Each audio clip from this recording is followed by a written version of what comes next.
Gas বা acidity এই সমস্যাটোৰ পৰা আপুনি কেনেকৈ মুক্তি পাব তাৰ কাৰণে মই কেইটামান টিপছ দিম। যদি আপুনি এইকেইটা টিপছ ফলো কৰে তেতিয়াহ'লে চাব যে আপোনাৰ এই গেছৰ সমস্যাটো কেতিয়াও নহয়।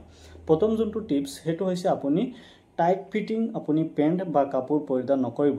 টাইট ফিটিং কাপোৰ পৰিধান কৰাৰ ফলত কি হয়, আমাৰ পেটত এটা প্ৰেছাৰ পৰে আৰু প্ৰেছাৰ পৰাৰ ফলত কি হয়, আমাৰ এই প্ৰেছাৰটো গৈ ষ্টমাকত পৰে।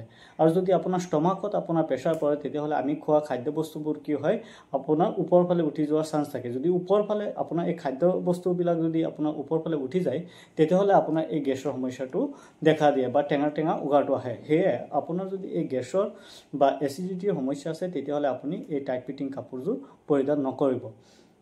2 নম্বৰ যোনটো টিপছ সেইটো হৈছে আপুনি কমকৈ খাব, বাৰে বাৰে খাব। কমকৈ খালে আপোনাৰ এই গেছৰ সমস্যাটো নহয় বা এচিডিটিৰ সমস্যাটো নহয়। সেয়ে আপোনাৰ যদি অতিৰিক্ত খাদ্য খোৱাৰ অভ্যাস আছে তেতিয়াহ'লে সেইটো আপুনি আজিৰ পৰা নাইকিয়া কৰি দিয়ক।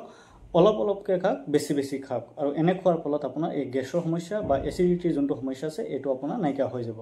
3 নম্বৰ হৈছে আপোনাৰ কিছুমান ট্ৰিগাৰিং ফেক্টৰ থাকে যোনবোৰে কি কৰে, আমাৰ এই গেছ বা এচিডিটি হোৱাত সহায় কৰে। সেইবোৰৰ ভিতৰত প্ৰথম যোনটো হৈছে সেইটো হৈছে আপোনাৰ ফেটজাতীয় খাদ্য। 2 নম্বৰ যোনটো সেইটো হৈছে আপোনাৰ মছলাযুক্ত খাদ্য। 3 নম্বৰ যোনটো সেইটো হৈছে আপোনাৰ প্ৰচেছ ফুড।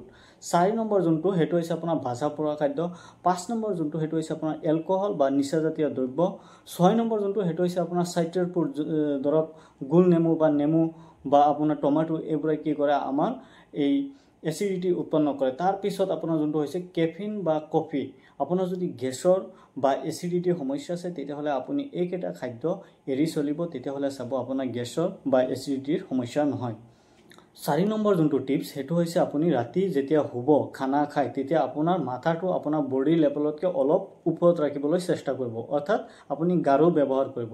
তো এনে কৰাৰ ফলত কি হয়, আমাৰ যোনটো ষ্টমাকটো থাকে এই ষ্টমাকটো আমাৰ মানে মুখমণ্ডলতকৈ আমাৰ মানে ডাউন লেভেলত থাকে। আৰু এনে থকাৰ ফলত কি হয়, আমাৰ যোনটো ষ্টমাকত কণ্টেণ্ট থাকে, খাদ্যবস্তু থাকে, এইটো ওপৰলৈ উঠি যাব নোৱাৰে, যাৰ ফলত আপোনাৰ গেছ বা এচিডিটিৰ সমস্যা নহয়। 5 নম্বৰ যোনটো টিপছ সেইটো হৈছে আপুনি খাদ্য খোৱাৰ লগে লগে বিচনাত শুই নিদিব। শুই নিদি পেলাই কি কৰিব, অলপ টাইম থিয় হৈ থাকিব, নহ'লে বাহিৰত গৈ অলপ টাইম খোজ কাঢ়িব। আৰু এনে খোজ কঢ়াৰ ফলত কি হয়, আমাৰ ষ্টমাকত অলপমান মানে যোনবিলাক মানে কণ্টেণ্ট থাকে, খাদ্যবস্তু থাকে, এইবিলাক আপোনাৰ তলফালে গুচি যায় আৰু ষ্টমাকত ওপৰফালে জেগাটো খালী হৈ যায়। আৰু ওপৰফালে খালী জেগা হ'লে আপোনাৰ গেছ বা এচিডিটিৰ সমস্যা নহয়। আৰু নহ'লে কি হ'ব, আপুনি যদি খাই উঠিয়ে লগে লগে আপুনি বিচনাত শুই দিয়ে তেতিয়াহ'লে আমাৰ যদি ষ্টমাকটো ফুল থাকে তেতিয়া আমাৰ এই ষ্টমাকৰ খাদ্যবস্তুবোৰ আমাৰ ওপৰলৈ যায়, যাৰ ফলত আপোনাৰ গেছ বা এচিডিটিৰ সৃষ্টি হয়। 6 নম্বৰ যোনটো টিপছ সেইটো হৈছে আপুনি ওজন কমাবলৈ চেষ্টা কৰক। যদি আপোনাৰ ওজন অতিৰিক্ত বেছি তেতিয়াহ'লে আপোনাৰ এই গেছৰ বা এচিডিটিৰ সমস্যাটো বেছি হ'ব। কাৰণ আমাৰ পেটৰ যোনটো চৰ্বি থাকে এই চৰ্বিটোৰ প্ৰেছাৰ গৈ আমাৰ পেটত পৰে, ষ্টমাকত পৰে, সেয়ে আপোনাৰ এই গেছৰ বা এচিডিটিৰ সমস্যাটো সৃষ্টি হয়। সেয়ে আপুনি যদি আপোনাৰ ওজনটো কমাব পাৰে তেতিয়াহ'লে চাব আপোনাৰ এই গেছ বা এচিডিটিৰ সমস্যাটো নাইকিয়া হৈ যাব। তো আজিৰ ভিডিঅ'টো ইমানখিনি আছিলে। দেখা হ'ব পৰৱৰ্তী সময়ত অন্য এটা নতুন ভিডিঅ'লৈ। ধন্যবাদ।